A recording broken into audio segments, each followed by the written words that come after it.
Hey guys, Glenn here from jazzpianolessons.online, and we're looking at the great tune Fly Me to the Moon in 3 different levels. Now you can download a lead sheet which I've created for you at jazzpianolessons.online. Find the tutorial and you'll be able to find the lead sheet. Let's get into it, guys.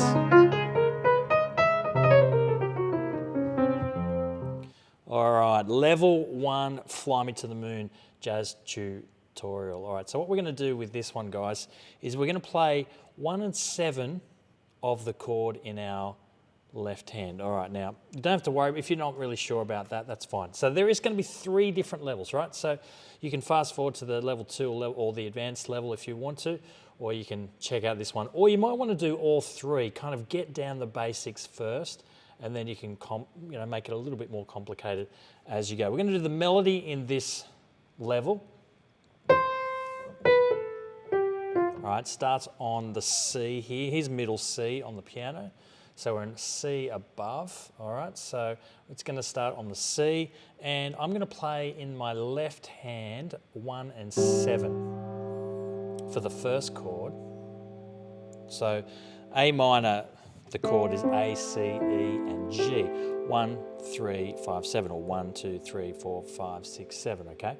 All right, so it's 1 and 7. The melody actually happens to be the 3, which is kind of cool. So you've actually got pretty much a full chord just like that.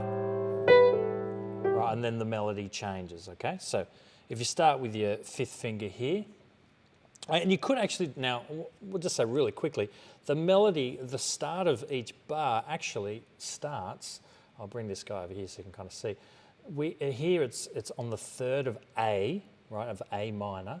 Here, the D minor, it's on the 3rd of the D minor. The F is the 3rd of the D minor. The B is the 3rd of the G7. The E is the 3rd of the C. So you could do, here's a couple of options for you. You could do 1, 7 every single time, and you'll end up with a fairly full chord.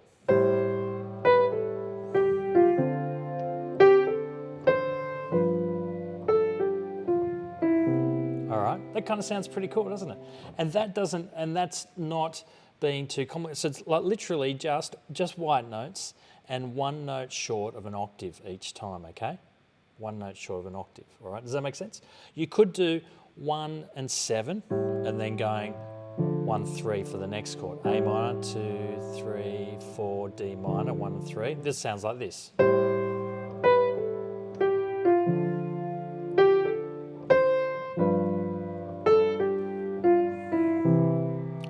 I actually think that's probably what you would normally do is 1, 7, 1, 3, do something like that, or different voicings, for a more advanced tutorial. But if you want to do 1, 7 and 1, 7, I think it actually kind of sounds better because the melody is pretty much hanging around that 3 each time. Let's do that again. A 1, a 2, 3, 4.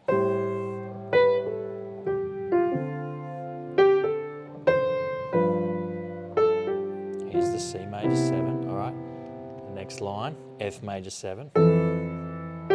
I'm doing the same thing.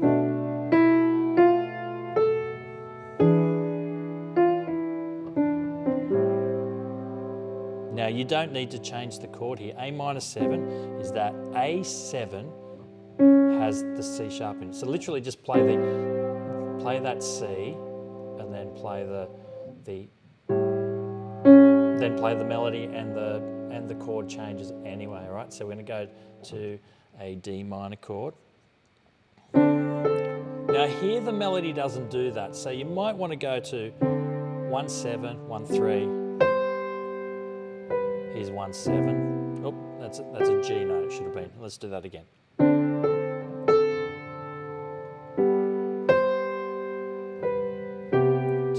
and 3, 4, E minor. I'm going to do 1, 3, 1, 7. There's the melody, that B, next line. I'm doing 1, 3 there. Could have done, I think 1, 3 is good there.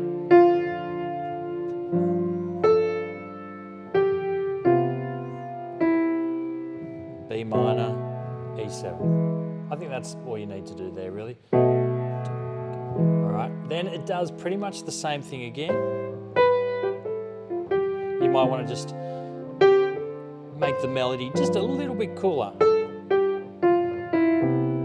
Same notes, don't change the notes, just change the rhythm a little bit, okay?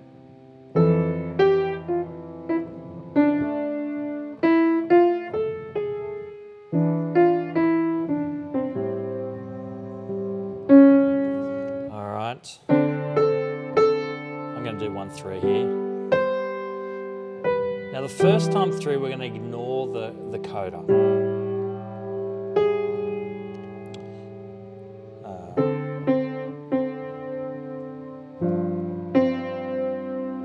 Then what normally happens is you go into solos. All right, you go into solos, and then you play it again, and you play the head again, or the melody again, and you go to the coda that last time through. Okay, so here's the coda. Okay, so see the Dakota sign. There's the Dakota sign there. So it means when you get to there on that second time through, you would then jump to this section here, which is called the coda, right? So, and that goes up to here. 3, 4, or 1, 2, and 3, and 4. And I'm just playing 1 and 7 here again. Here's 1, 3. All right, so it's just a little bit different there. Now, if you wanted to have a bit of a solo, what I would suggest is to work on mainly the white notes for this one. It's in the key of C or A. It starts in the note is A minor, so it kind of has this A minor feel, but it's in the key of C major. Basically, that means we're playing lots of white notes, right? We're mostly playing the C major scale. So if you want to improvise around that as level 1 improvising, that's good. Just kind of, play those notes.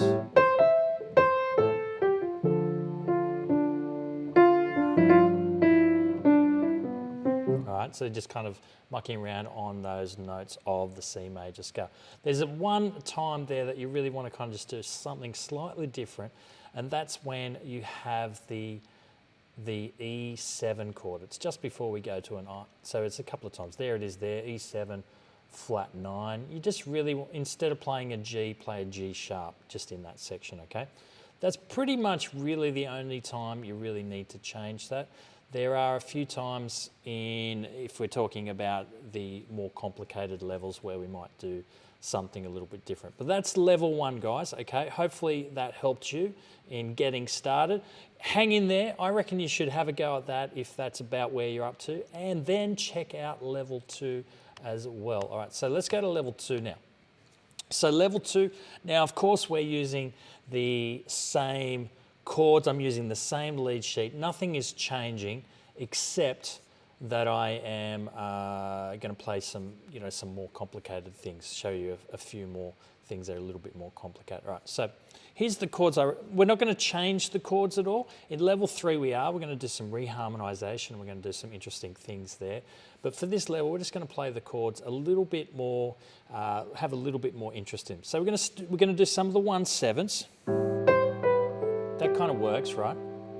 And then what we might do is do a couple of different voicings. Now, the 2 voicings we're going to add in to do something different is what I call the B voicing and the A voicing, all right? And so you can check out the B voicing and A voicing, so A and B voicing on my channel, and that'll be up there somewhere, all right? I'll try and add that in there for you, right? So. And here's how it goes. The A voicing is 3, 5, 7, 9. All right. So this ends up with an extension. So that looks like C major 7, right? But I'm thinking of this as an A minor chord.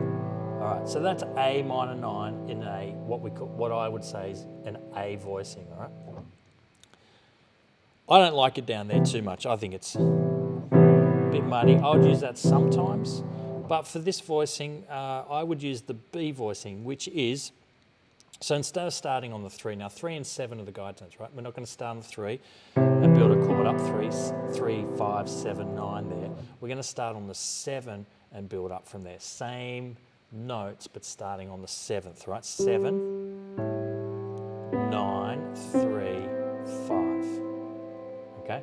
So we've got that kind of sound. So it's got that little clash in the middle there, which is really nice, especially when it's surrounded by the G and the E. I think it kind of sounds beautiful, right? So we're going to use that kind of voicing, right? So that's the B voicing.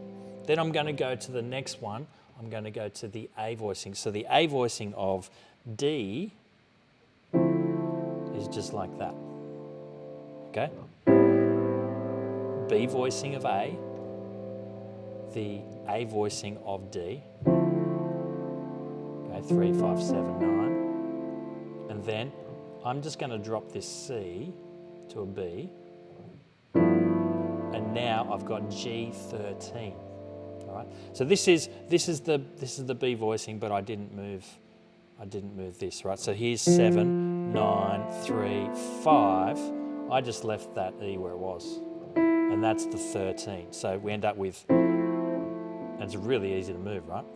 So you can kind of, so here just play an A note. There's that B A voicing. Change that one note.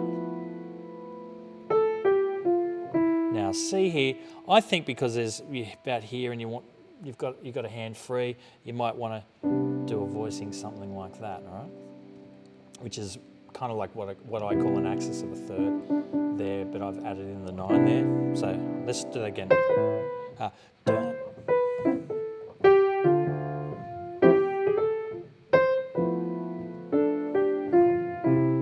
All right, there's a good start, isn't it? There's a really good start. Now, make sure now you're at level 2, make sure you give this song some groove, right? You can play this song and it can just sound so corny, and I've heard it many times, it just sounds, I don't know, like it's the rhythm that's played. You've got to really kind of feel that groove.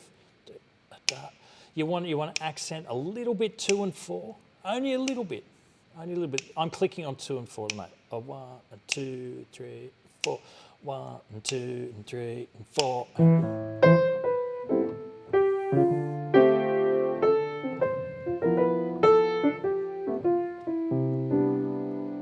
I did mostly crotchets there, or quarter notes there, just with a few of the the notes that are kind of written. Let's go to the next bar. Now, I don't know if you noticed, this is an incredible song to learn because of the 2, 5, 1s that go on here, right? Well, or literally round the cycle of fourths, more probably accurate to kind of say, right? So it's going A, upper fourth to D, upper fourth to G, upper fourth to C, upper fourth to F, up an augmented fourth to B, right? F to B flat would be a normal fourth or a perfect fourth, right? And then it goes from fourth then to E, and then another fourth to A, and we're back to where we started, right? It's pretty incredible that it just keeps going around this cycle of fourths. Because of the augmented fourth, it means we don't play every note, right? So otherwise we'd be doing, what am I doing? Anyway, I haven't done that in a while. So the point is that it's a great way to practice. This is why we practice our 2, 5, 1s, which is why we practice around the cycle of fourths. You could just practice major 7, major 7, major 7, major 7, round the cycle of fourths, right? That's all I'm doing right now. B, E, A, D, G, C. I'm an octave low, right? It's a little bit too low, but that's okay, right? So anyway, we're going back around the cycle of fourths. Here's the F major 7. That's just root position. That kind of sounds okay. I don't know. You could do the, I don't know. I can't actually like the root position F there. B minor 7 flat 5. Maybe that. Maybe an axis of a third voicing. I'm just playing an E7 there. 7, 3, 1. That sounds nice, doesn't it? And then we just change that C to a C sharp. Now, if you do play another C somewhere else in this chord, you've got to change that to C sharp. If you were doing, right, if you're doubling up. All right, there's a flat 9. All right, we'll keep going.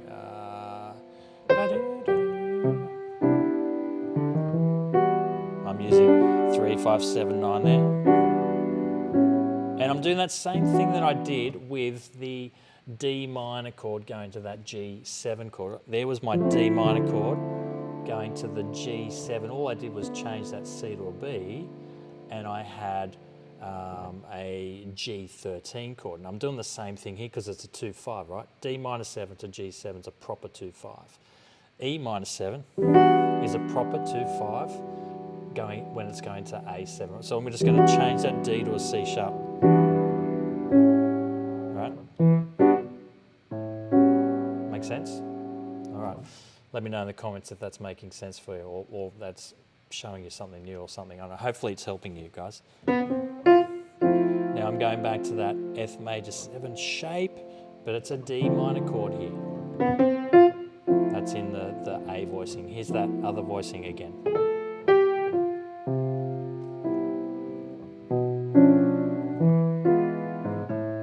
All right, hopefully that gives you something to work on there. Then it repeats again, and then there's the coda that's a little bit different. But let's go back just a little bit and let's look at some improvising with this particular piece of music, and we're still in level 2 of improvising, okay? So now most of it's in the key of C. Now instead of just thinking white notes now, you want to start thinking A minor for the tiny little bit that it is an A minor, right? Then you want to start thinking, let's see if I can get rid of that. All right. Then you want to start thinking D minor 7, then you want to think G7, then you want to think C major 7, not just 4 bars in C. So you can think 4 bar C.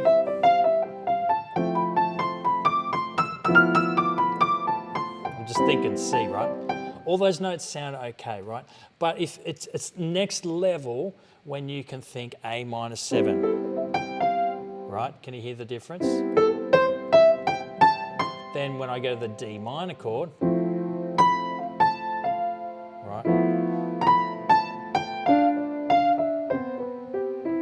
Right, G7, C major 7 as you do that. All right. So what I want you to do, if this is you and you're up to kind of level 2, I would encourage you to play the arpeggio and the mode just in the key of C, like whatever the mode is on the key of C. So A minor, just play the mode. So which is A, it's the 6th mode at the moment, right? So which is the A Aeolian, all right? But you could play the A Dorian, you could play, you could play a few different ones. We're going to look at that in level 3, all right? So, but A minor, I would just kind of stick to the key of C, but do that, then do the arpeggio. Just get used to that, and then do the D minor. Still stick with the key of C. G7, and then do that. Just to get used to what the notes are, right? And then hopefully when you're improvising, it'll just sort of start to come out. 1 and 2 and 3 and 4 and...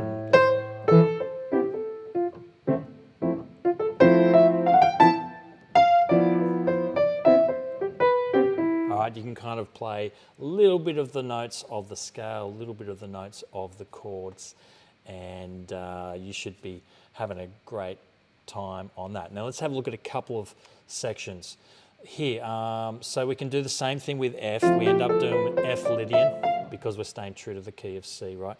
B minor 7 flat 5 is just, it's literally the 7th chord of C major, C major. So we're still in the same key, right? So we can still just do that. All right, we'll just stick with key of C, right? That's okay. But, here's the big but, right?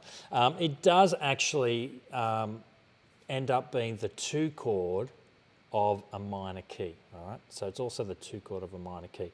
And in this case, it's actually that particular chord that is kind of, it works as the 7 chord in C, and it also works as the 2 chord in A minor. So it ends up being like a bit of a transition chord, which is why when we go to this E7, it sounds fine. Like it sounds like it was just kind of meant to be there, right? All right. We have changed key at this moment because we've added in the G sharp.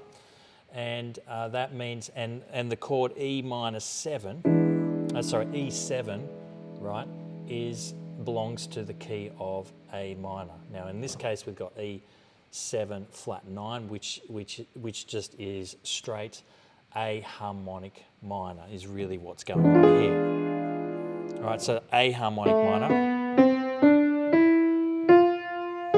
has that raised seventh, okay? It's the Aeolian mode, the sixth mode of C, right? But with a raised seventh.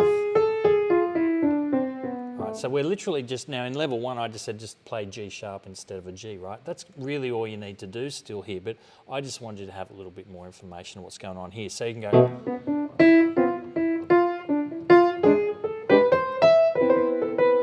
All right, you can kind of do something along those lines. Now you can bring in that G sharp a little bit earlier with that B-7 flat 5 if you want to. You can probably get away with that there as well. But as soon as you hit the A minor, you're going back to those notes there, okay?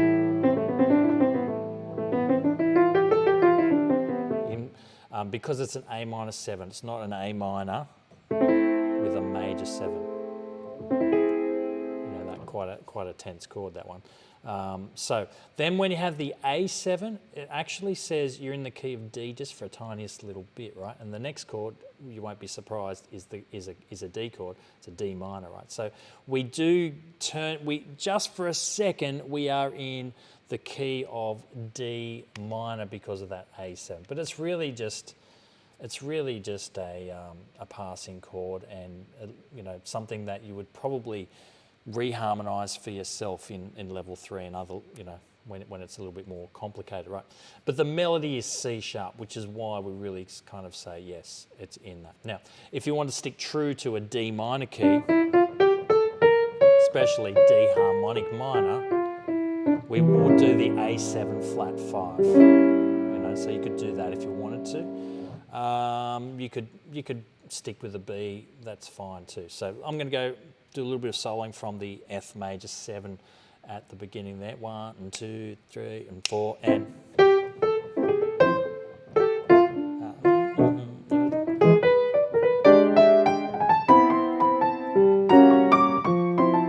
All right, so I played the B flat and the C sharp when we did the A7. All right, back to D minor. So now we're in the key of C again. So.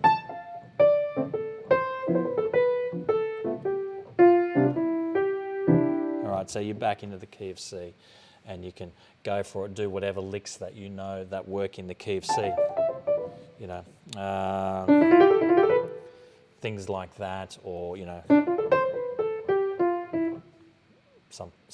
something along those lines. All right, we do have an E-7 going to that A7 again there. I'm playing A7 flat 5 there. Well, actually A13 with a flat, not 5, a flat 9 there. So that's something you could use there in level 2. I don't want to go too much further because I want to talk about some more crazy stuff in level 3. All right, so level 3, let's get into it.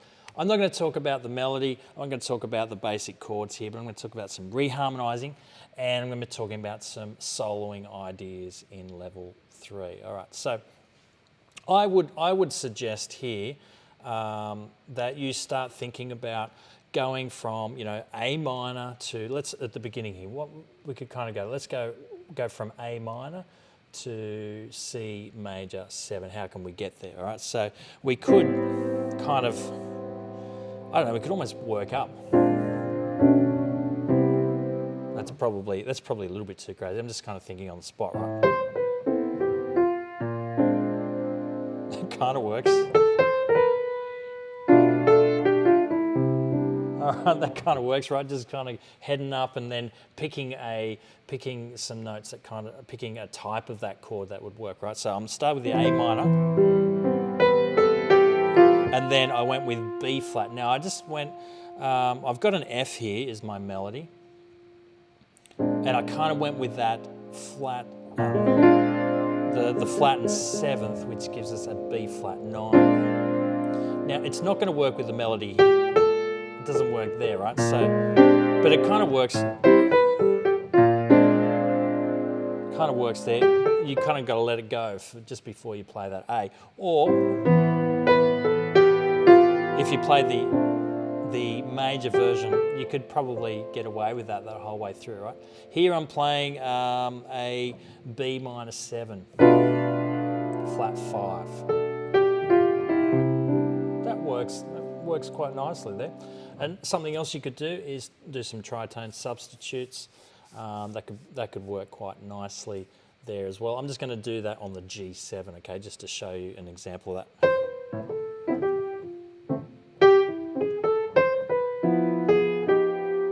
All right, there it is. All right, so what I did is I played the D flat. All right, interesting little kind of one, just using the tritone substitute chord, right, which is 3 tones up, all right? One way you can do that. It ends up, I mean, in some ways, if you don't play the bass note, you might have noticed that that's just it's just kind of adding in some alterations. It's adding in, like if you think that's G7, right, that's G13, sharp 5, flat 9, all right? So here's G7, there's being altered there. But if you go, then it's definitely a D flat chord, right? Which is kind of cool. I kind of like that. All right. So there's a couple of ideas for you there when you're doing that. Think about extensions as well. They're always useful. So what do I mean by extensions? Well, all the chords here are 7th chords, right? Some of them have got flat 9 and a little bit extra, but not much, right? So most of them just end in 7. That means you can, pretty much any time you see 7, you can add 9, 11, or 13 if you want to as well. Now here's my basic rules for extensions. If it's a major 7 chord, you can add very easily 9, you can add sharp 11, and you can add 13. Very easily you can add those, right? So 9, sharp 11, and 13. Not normal 11, sharp 11, okay? Because let's just play C major 7. Okay, I'll play it up here. C major 7. If you add the 11, it's 1, 2, 3, 4, 5, 6, 7, 8, 9, 10, 11. It's the F. Why do we call it 11 and not 4? Well, the reason is because we've already gone through 1, 3, 5, 7, and we're calling them extensions. Like it's higher up in the chord harmony. So 1, 3, 5, 7, 9, 11 puts it too close to the guide tone because the 3 and the 7 are the guide tones, right? They tell you if it's major or minor. They tell you if it's a dominant chord. So the 3 and the 7, you can't clash them too much, right? The 3 and the 7, but you can go 1, 3, 5, 7, 9, sharp 11, and the 13, right? You might notice that it's a D chord on top of C major 7. I don't play that chord in that voicing too often. I do use that voicing sometimes more often at the end of a song. You know, you finish your song, you know. You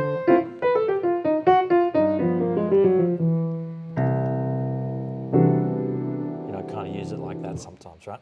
But I would probably put in that 13 or that sharp 11 in some other way. You know, like I might just do something like that. That's my C chord, right? I'm thinking that as a C chord, for example. Okay. It's a C. What did I play there? Yeah, I've just played a C major 7 with a sharp 11. Right. Here's another one you could do. All right. That's more of a 6 there than a 13. You might call that with the 9 and the 6, or you might say that's a C13. Depending on how you're feeling about that on the day. All right, so that's some. Let's not bog down too much on that. But 9, sharp 11, 13 if you've got a major 7 chord. Now with the minor chords, I'm going to go that one next only because it's easier. 9, 11, 13. They're the easy ones to add, right? 9, 11, 13. If you've got a dominant chord, your extensions are almost, the possibilities are huge, right? You can do 9, you can do flat 9, you can do sharp 9, but don't do 9 and sharp 9. Don't do 9 and flat 9, right? You want to do one of the 9s, okay? Then you want to do, then if you want to add an 11, you have to add the sharp 11 because the dominant chord still has the 3 there, all right? So right next to the 11, so add a sharp 11. So you've got 9 or flat 9 or sharp 9 with a sharp 11. I mean, you don't have to add all of them, but right, you can have something 9, you can have a sharp 11, and you can have something 13 as well, all right? Now, here's the options for 13, flat 13 or 13. So you got flat 9, 9, sharp 9, or, they're the ors.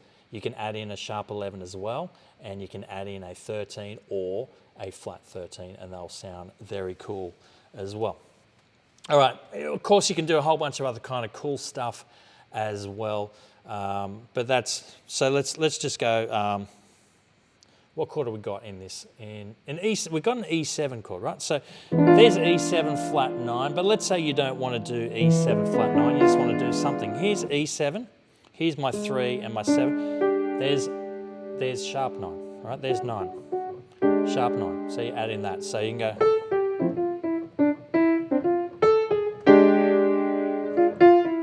that kind of sounds cool, right? You could add in to that chord, you could add, let's say we go 1, 3, 5, 7. Let's do flat 9 like it says it is, you know, and let's add sharp 11. All right, so we end up with that. Okay. All right, so now I'm just going to change that a little bit. So let's get rid of the E. Let's you know, throw in an E low, or pretend we've got a bass player playing on. Boom, dum, dum, dum, dum. Sorry about that. And then let's do 7, the flat 9 there, and 13. Where are we going to put that? Yeah, where are we going to put our? What did I say? Did I say 11? Sharp 11. Let's do that. That kind of sounds cool, doesn't it?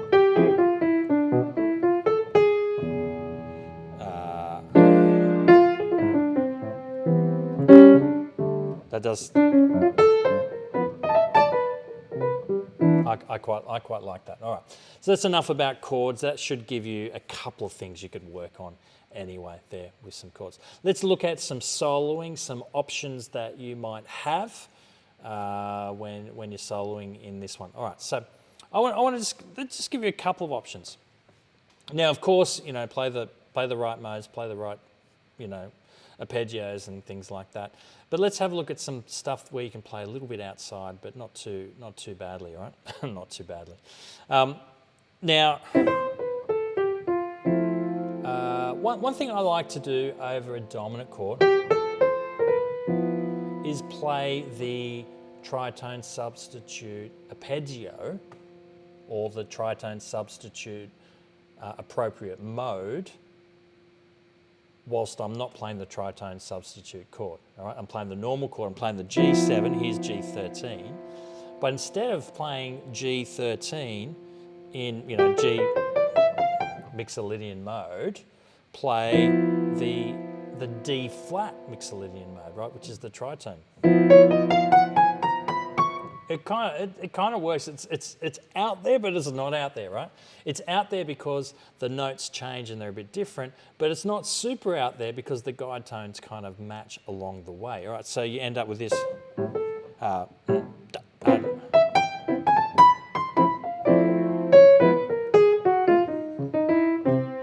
That sounds really cool, doesn't it, when that happens, right? So I just kind of was mucking around with that. You could play the. You just want to kind of resolve it when you get to that C chord, all right? So that's something you could have a go at there. Now with that C chord, you could do C Lydian if you wanted to. Now when you've got a major 7, if you're looking at major modes, you've got two options. You've got the Ionian mode, which is the just the major scale. It's the fancy name for the major scale.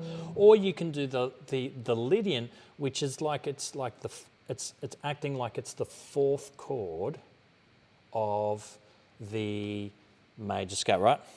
Chord 1, if I'm in the key of C. Chord 1, chord 2 is minor, chord 3 is minor, chord 4 is major 7, right? Chord 5 is the dominant chord, right?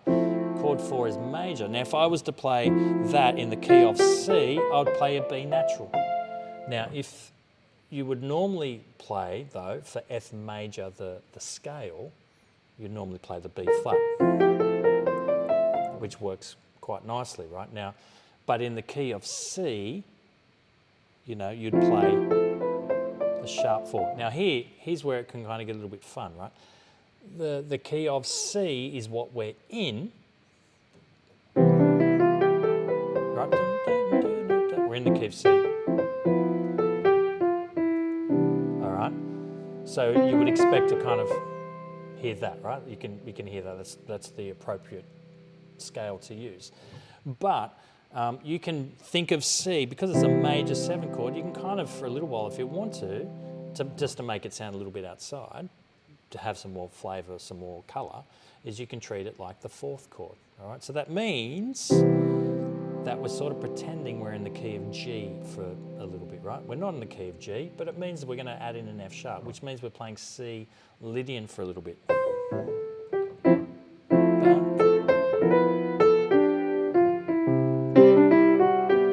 See how the F sharp worked there? The F sharp worked fine. That's the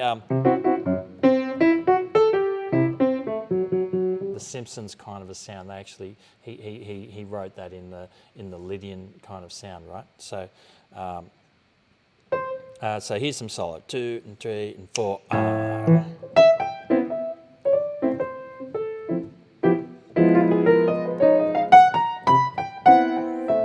So I used that tritone substitute thing with the G chord, and then went to the Lydian. All right, you can quote a bit of the Simpsons through there if you want to.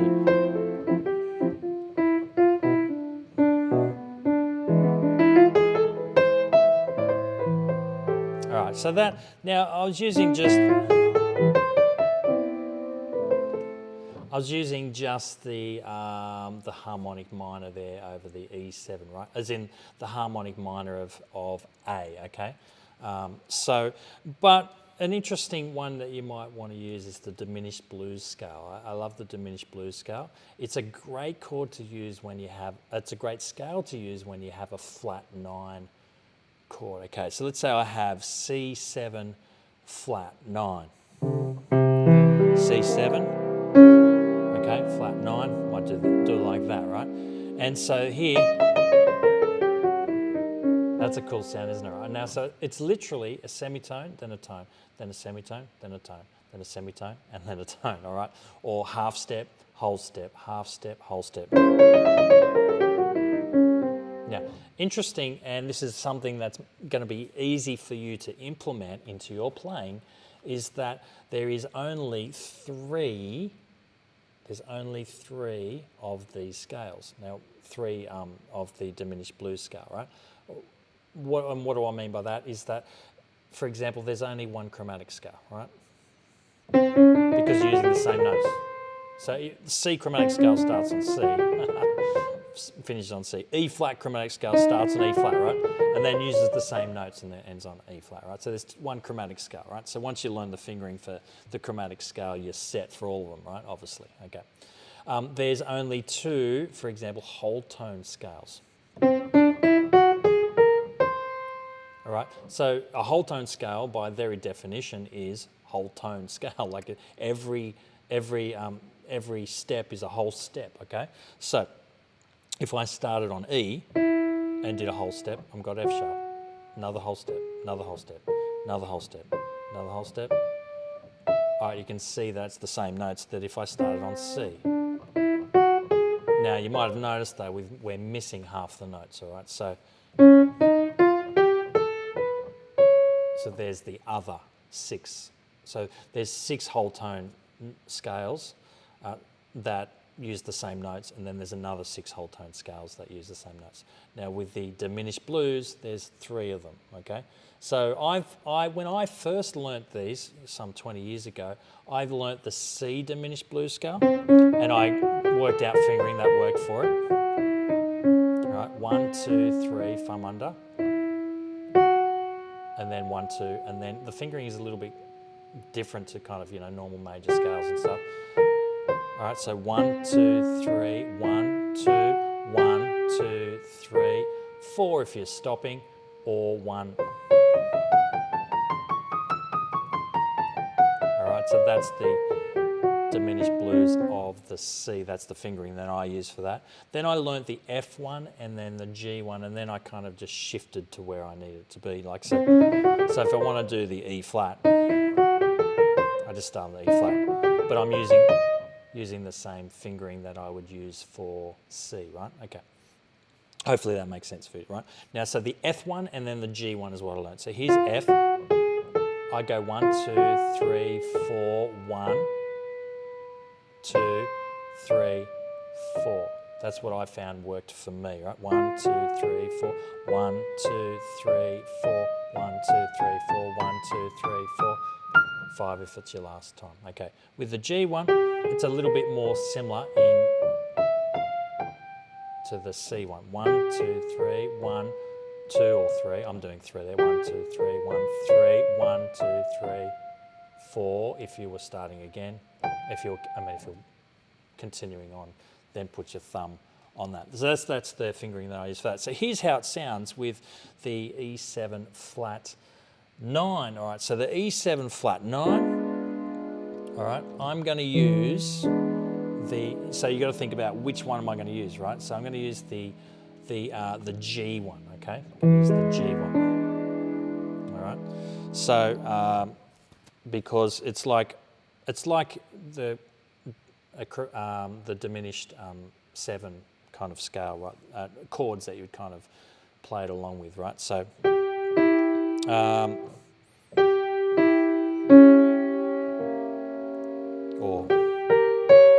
so the G one, it uses those ones. The F one is that, right? And then the C one, right? But if I just went down 1 semitone,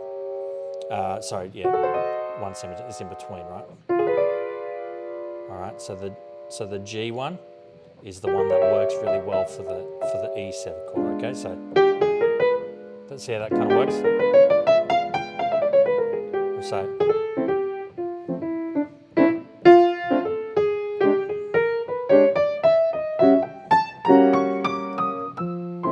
That sounds really cool, doesn't it? All right, so there's an idea for you when you are soloing with Fly to the Moon. So you've got a couple of diminished blues scales you can kind of try and implement. You can try and do some tritone substitute stuff with sticking to the same chords. Or you could think about Lydian instead of Ionian mode when you've got a major 7. I think that's enough for you probably to work on. Hopefully that gives you something to work on, and I'll see you again real soon for a new tutorial. Hopefully you liked this. If you did, please just give me a thumbs up, because that's kind of cool. And subscribe if you like the videos. Let us know about some tutorials that you would like to see in the future down below in the comments section. That would be really great. All right, guys, all the best. I'll see you soon.